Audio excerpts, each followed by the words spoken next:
माँ का श्राप। सुशीला को वैसे ही चिंता हो रही थी क्योंकि उसका पति 12 बजे आने की कहकर गया था।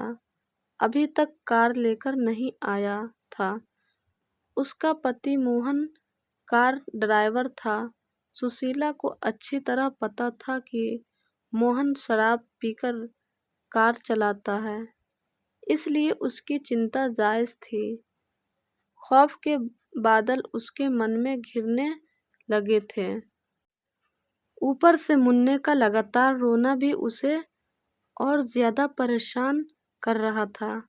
सुशीला के पिता ने जब मोहन के हाथों में उसका हाथ दिया था, तब मोहन इसी घर में अकेला रहता था और किराए की ऑटो चलाता था। फिर उसने कार चलाना शुरू कर दिया। सुशीला को आज भी वह दिन अच्छी तरह याद है, जब सुशीला के पिता आखिरी बार बेटी दामाद से मिलने आए तो दरवाजा मोहन ने ही खोला। अरे आप अंदर आइए, इधर से गुजरा था, सोचा मिलता जाऊं। सुशीला के पिता अंदर आते हुए बोले। सुशीला अपने साड़ी का पल्लू सर पर रखते हुए कहा, पिताजी आपकी तबीयत कैसी है?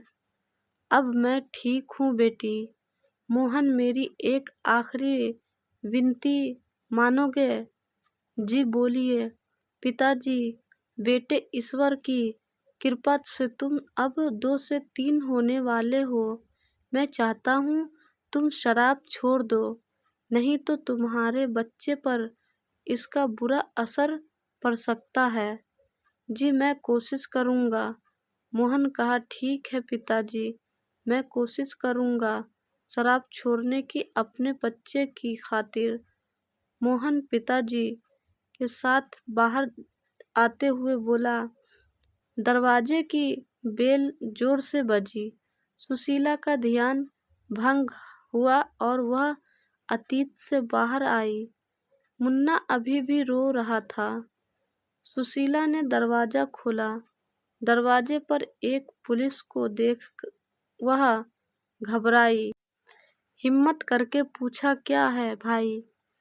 यही है कार ड्राइवर मोहन का घर?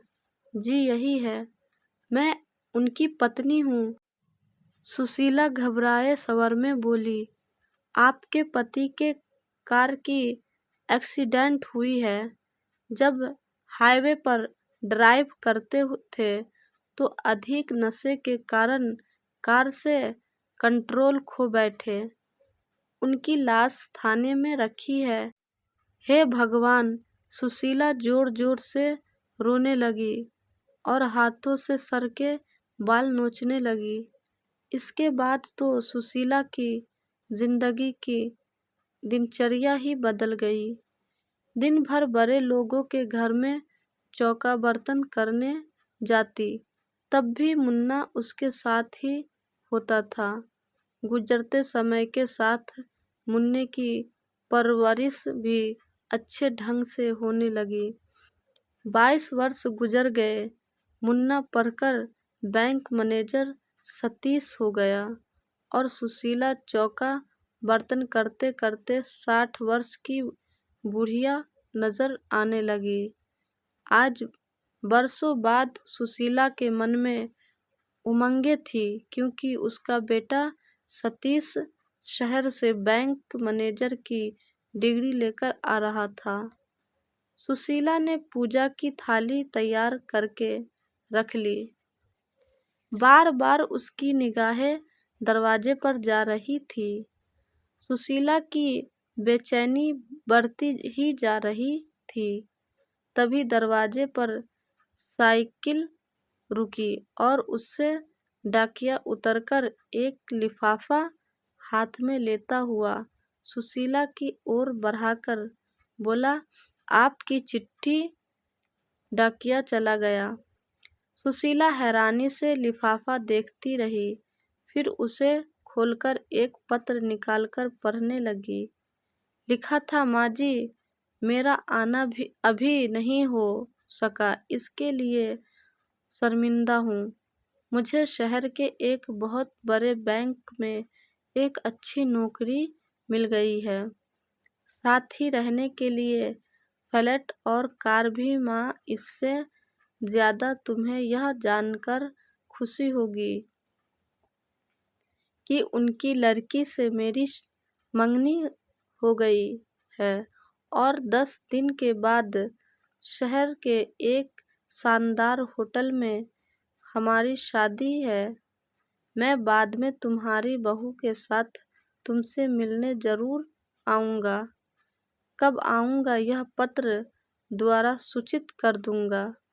अपना ख्याल रखना। पूरा पत्र पढ़कर सुशीला के चेहरे पर एक उदासी आया और चला गया। फिर वह जोरों से हंसने लगी। तब तक हंसती रही जब तक फूट फूट कर रोना नहीं पड़े। कई दिन बीतने पर सुशीला को जब आत्मबोध हुआ तो उसे लगा सब कुछ व्यर्थ है। अब उसके फर्ज पूरे हुए, उसे चलना चाहिए। 5 वर्ष बीत गए मगर कोई यह नहीं जान पाया